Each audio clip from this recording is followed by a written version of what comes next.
This is a bit of an unusual video for me to make. I usually don't really do reviews. I'm usually a funny cat on the screen. But I got the opportunity to test this controller, the GameSir P1, for a while now, and today I finally got clearance to talk about it, and I really want to talk about it. So, like, first things first, nobody pays me for this review. Nobody watches my ramblings before they go online. This is a very spontaneous video, simply because I really wanted to talk about this controller. So, like, I grew up on handhelds. Like, I was born in 1998. I'm really old, and my first proper console was a Wii. So I've like played Game Boy Advance, DS games. That's essentially what I grew up on, and I've always been pretty disillusioned with the state of mobile gaming. Because, like, most mobile games are not just bad, they are designed to be bad. Like, they are designed to be kind of fun and fast at first, and then you gotta pay to make them, like, less bad again. Like, not to throw shade, but my best friend pays for login bonuses, which is, like, dystopian to me. And the P1 is just a controller. It's as simple as that. It's a controller, and the thing that really like makes the P1 give me hope for mobile gaming is that it is as small as it is. Because yes, like, controllers in mobile gaming have been around for a while. Like, you can hook up any Bluetooth controller to your phone and just play your emulated games with a controller. But the thing always is, like, let's compare it with this one. This is the 8-Bito S and 30 Pro Plus. It is humongous, or like rather, it is the size a controller is, and it does come with a phone clip. Like, you can clip on your phone to this controller and play your games, which works perfectly fine. But this has always been too big. Like, it is something that in theory always excited me, but in practice it's like, yeah, you would like do it once, twice, but you wouldn't carry this thing around all the time, right? Especially with like a regular controller. You kind of have to protect the analog sticks, because if you don't, they're gonna wear out. So you need a case essentially for this. And if you do that, this entire thing becomes pretty big. So you need to like have a little protective case, and then you need a bag or like a rucksack or something to carry the entire thing with you. This thing, the P1, for comparison, this is my, what is it called in English? Where you keep your cards, where you keep your money. This is my briefcase. No, is it whatever.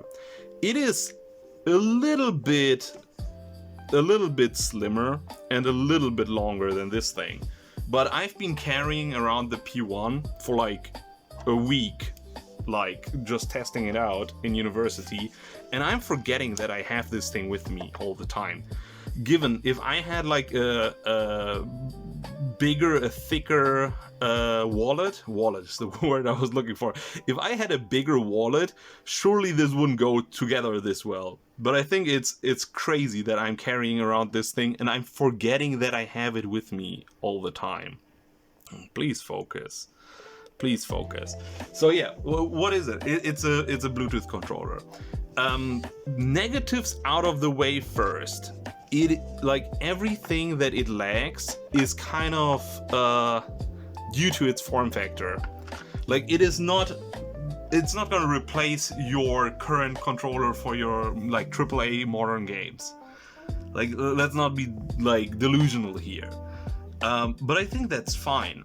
It does a thing very well, and that is like retro emulation. So if I take this thing out, you essentially, it opens up here like a taco, and you just plop your phone in. It connects via Bluetooth, and yeah, you essentially have a Game Boy. Like, this thing just transforms into a Game Boy, essentially. And what I no, you can't see the mess around. I didn't really think this one through. So yes, in a nutshell, it transforms your phone into a Game Boy. It leaves you enough room, actually. Like this is an old phone. It doesn't turn on anymore, and my current phone is what I'm using to record this. So I can't really demonstrate it, but it does leave you enough screen space to play DS games too. And I've done that. I finished Super Mario 64 DS recently, and it's awesome. I've just discovered that it turns the recording off if I press B. What I was getting at is that this thing transforms your phone into a Game Boy, straight up. And I can't showcase this because this is an old phone that is it doesn't turn on anymore. And I'm using my phone that I use all the time to record this right now. But this setup for like most phone sizes, or like the phone size that I use, leaves you enough room to play DS games as well. So you can play all your retro games, like you know, everything that is 3x4 or everything that is like Game Boy sized, like advanced size, etc. But you can also play DS. And when you have like different phone sizes, this thing is very, like, I'm surprised how well it adapts actually, because this taco shape like grabs pretty much any phone size, which is another problem that like I had with the other controllers that I used in the past, is that usually they wouldn't grab a phone that has a case on, because like it would slip out. And then it's like, yes, of course you can take a full-sized controller into like a little baggie with the clip-on attachment, and then you can like put everything together, and you can take your phone out of its case and then slip it in and then play it on the go. But nobody's realistically gonna do that. That's just not very convenient. And as stupid as it sounds, convenience is really something that just holds most controllers back. This thing, I'm gonna admit, it is a tiny little bit inconvenient to like select the game. Like the front end that I use always puts the phone into sideways, into horizontal. So it's always a little bit awkward to take your phone out, you know. Oh god, the camera wobble. No, you know, take your phone out, select your game, put your phone back in. But that's like minimal. And honestly, you're not gonna do that all the time. You're gonna select one game that you want to play, and then you will play it for the entire play session, right? So yeah, there is an emulator coming out for this thing specifically, but it's in development, and from what I've seen, it's not like something crazy that is gonna transform how this thing works. It's just an emulator with a built-in front end, and yeah, essentially that.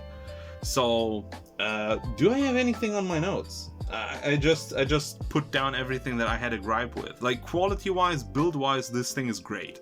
The D-pad on this unit in particular, on this prototype, is a little bit imprecise sometimes. Like sometimes you would press right and you get right down. But they are already addressing this. You have 4 face buttons, which is more than you will need for most games realistically. You have the rubbery start and select. Somebody in the prototype group mentioned that they hate these buttons because, you know, these rubbery buttons always get kind of dusty over time when your controller lies around for super long, or your handheld lies around super long. But you know, they do it for nostalgia, and I think we all understand why they do that. And on the back, I stopped the recording again by accident by pressing something on the controller. On the back, maybe I should just turn off Bluetooth, huh?